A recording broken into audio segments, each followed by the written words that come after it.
Séville, tout au sud de l'Espagne. Température moyenne en été 35 degrés. Pour se rafraîchir, les Andalous ont inventé la solution miracle. Une soupe à la tomate servie glacée, en passe de devenir aussi internationale qu'une célèbre marque de soda. Le gazpacho fait aujourd'hui le régal des Sévillans et des touristes. De mai à septembre, il y a toujours du gazpacho dans le réfrigérateur des Andalous, comme Charo. Je ne manque jamais de gazpacho. C'est frais, c'est un vrai gazpacho andalou. Dès que la saison des tomates commence et jusqu'à la fin, j'en fais. Ça me simplifie la vie, c'est mon entrée pour les jours d'été. Depuis 30 ans, Charo fait son gazpacho elle-même. Et pour trouver les meilleures tomates, pas de supermarché. Elle se fournit exclusivement chez un primeur du centre historique de Séville. Buenos días. Hola, Charo, buenos días, ¿qué tal? Muy bien. Muy bien, ¿no? Oye, que vamos a grabar. Écoute, on va préparer un gazpacho andalou. Je sais que tu as des légumes de toute l'Andalousie, alors donne-moi 2 kilos de ces tomates poires dont tu m'as parlé. ¿Me vas a poner 2 kilos? 2 kilos.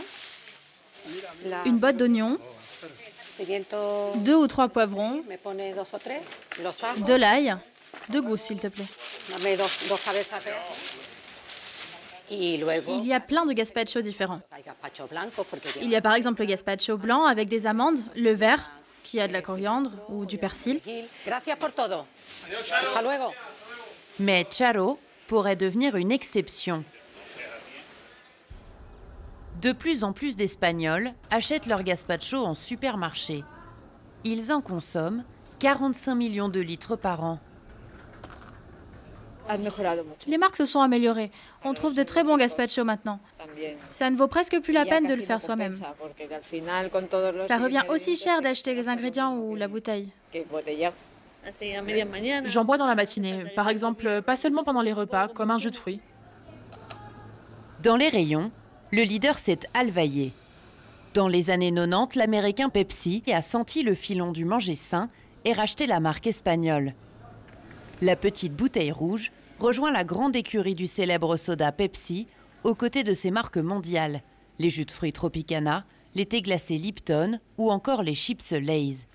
Alvaillé est désormais vendu en France, au Royaume-Uni ou encore en Suisse.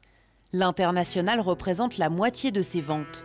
Une success story qui aiguise l'appétit de ses concurrents.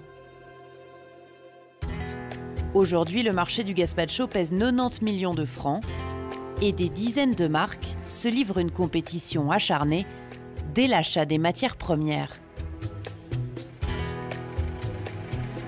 À côté de Séville, sous ses serres, Antonio et ses fils cultivent des tomates de gros calibre, colorées et juteuses. Les reines du gazpacho. Pour avoir de bonnes tomates à gazpacho, il faut qu'elles aient mûri sur la plante. C'est comme ça qu'elles prennent du goût et de la couleur. Cet après-midi, Antonio reçoit la visite de Cristobal, le responsable des achats de Don Simón, l'un des principaux fabricants de gazpacho. Bonjour Antonio, ça va? Bonjour. Ça se passe comment la récolte? Très bien, il a fait chaud. Il a fait très chaud cette semaine. Antonio, tu le sais, le plus important, c'est la couleur. Pour s'assurer d'avoir les meilleures tomates, Cristobal a signé un contrat d'exclusivité avec l'agriculteur qui ne cultive que pour Don Simón.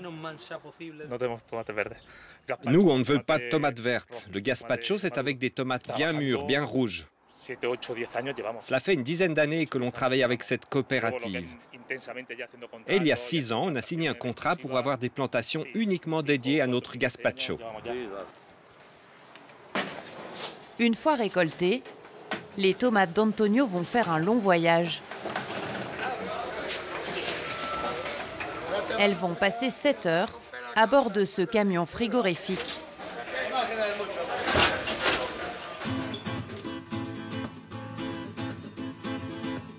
Direction la région de Valence, à 700 km de là,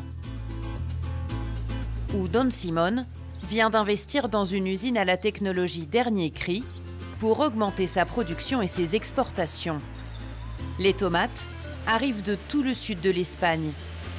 Elles vont prendre un bain avec concombre et poivrons, puis les légumes sont triés minutieusement. Si un légume a souffert dans le transport, ou s'il reste une feuille par exemple, tout ce qui ne rentre pas dans nos critères, on l'enlève.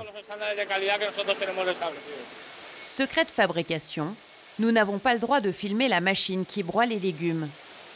Carlos Aparici est le directeur de l'usine. Il a un objectif, produire un gazpacho parfaitement standardisé. À la mise en bouteille, le goût et la couleur ne doivent jamais changer pour ne pas surprendre le consommateur.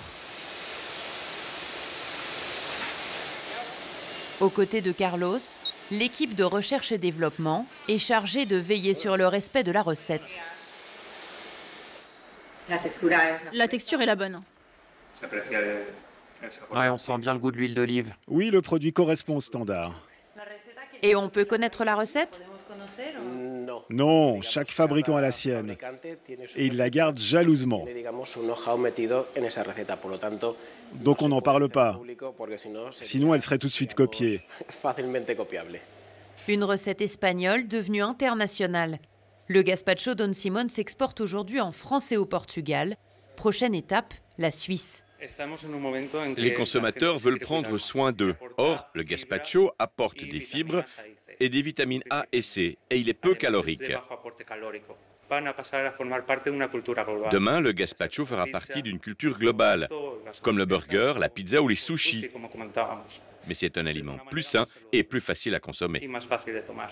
Ce gazpacho est surtout plus simple à transporter. Il est flash pasteurisé, un processus qui permet de le conserver au frais et donc de le commercialiser jusqu'à 4 mois plus tard. Les systèmes logistiques modernes sont bien plus rapides. Donc le gazpacho peut s'exporter partout dans le monde, à condition de respecter la chaîne du froid et la date de péremption. Sans conservateur, 100% naturel, c'est la promesse des industriels. Nous sommes allés demander ce qu'il en était à la principale association de consommateurs espagnols. Chaque année, OCU teste en laboratoire 63 gazpachos et publie un classement très attendu. Le gazpacho Don Simón arrive dans les premiers. Mais attention au marketing. Oui, c'est bel et bien du gazpacho. C'est un produit recommandé par les nutritionnistes. Mais ici, il est écrit que les ingrédients sont naturels. Mais légalement, ça ne veut rien dire. Jusqu'à quel point un ingrédient est naturel? Et regardez ces images. On voit des légumes frais, mais leur pourcentage n'est pas indiqué.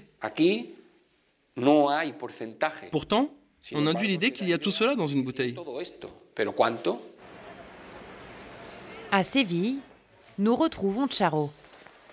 Elle est partie en croisade contre cette industrialisation du gazpacho. Elle a créé l'Académie du gazpacho andalou pour défendre le fait maison. Hola, buenos días. ¿Qué tal? Ce matin, elle a rendez-vous dans la très prestigieuse école d'hôtellerie de Séville. Alors, on y va? On va faire un gazpacho pour une famille. Disons pour 5 ou 6 personnes. Ce n'est pas difficile, ça ne prend que 10 minutes. Les légumes sont coupés, tout comme le pain. Maintenant, on va couper l'ail, mais enlever le germe.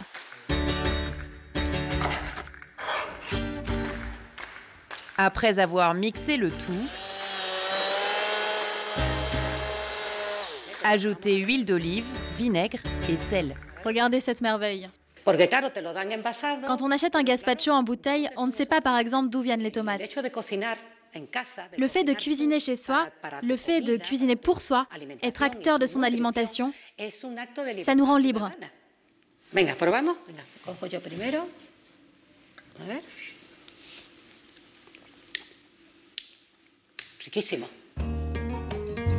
Dans sa conquête du monde, la petite soupe froide venue d'un pays chaud perdra-t-elle son âme? À présent, les industriels rêvent de nous faire manger du gazpacho toute l'année, une sorte de smoothie avec un léger accent espagnol.